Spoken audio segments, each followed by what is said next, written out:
Hey folks, in this video I wanted to talk about K&N air filters for your car.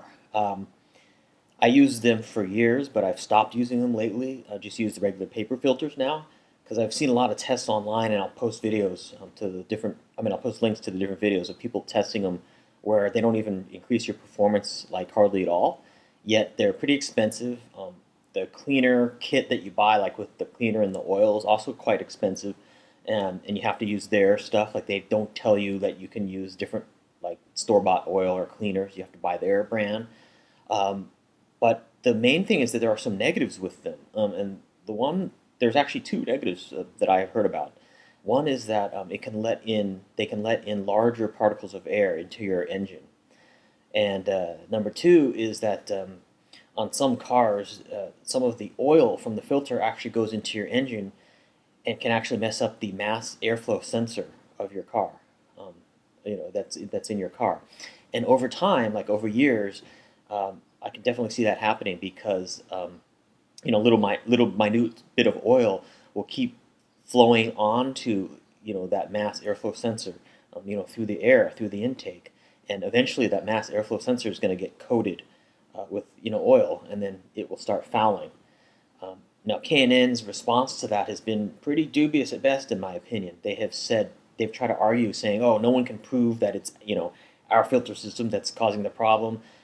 You can't prove that the mass airflow sensor wasn't already going bad, and stuff like that." And I've actually had a dialogue with them in a comment on another YouTube video where they were very defensive about it, saying, "Hey, prove it.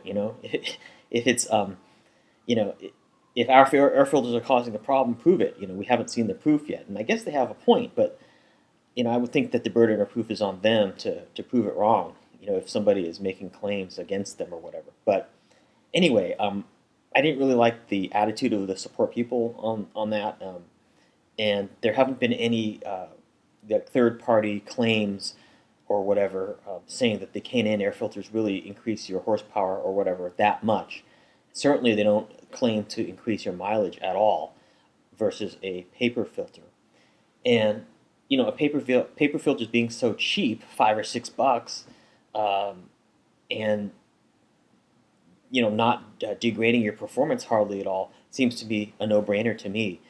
So I'm not going to spend 50, 60, $70 or whatever on a K&N filter, plus 30, $40 on the cleaning kit or whatever, um, only to take a risk of there being some negatives in terms of harming the engine of my car, or whatever.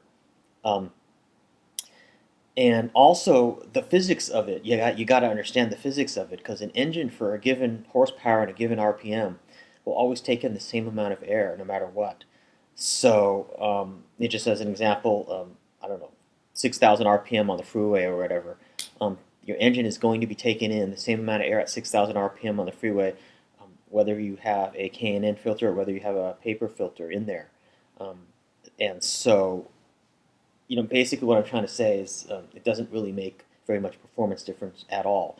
And if you don't agree, I'd like to see some private independent tests or whatever that show that they do clearly make a difference. Now, I can see some people that do want to use K&N air filters in, say, like the racing world.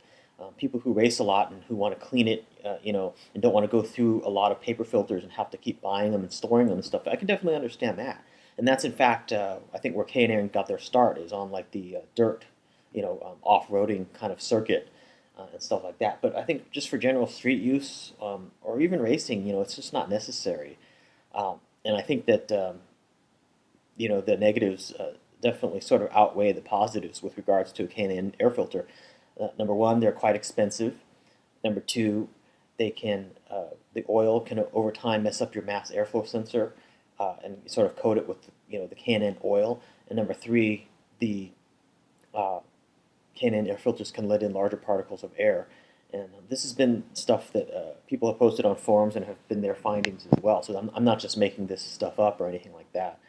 But in terms of performance, if you don't believe that um, the K&N filters actually don't perform better, check out the videos that I have linked to here, because they have tested these on a dyno, and they don't perform any better than a stock filter. So anyway, I'd love to hear your comments, and what you think on this matter, but I just wanted to do this video because it seems to be a lot of snake oil out there, and a lot of people are just sort of buying these filters, these air filters, thinking that it's going to make their car a whole lot faster, or they're going to get so much better mileage, and when in reality, it's not going to make one hill of beans worth the difference at all.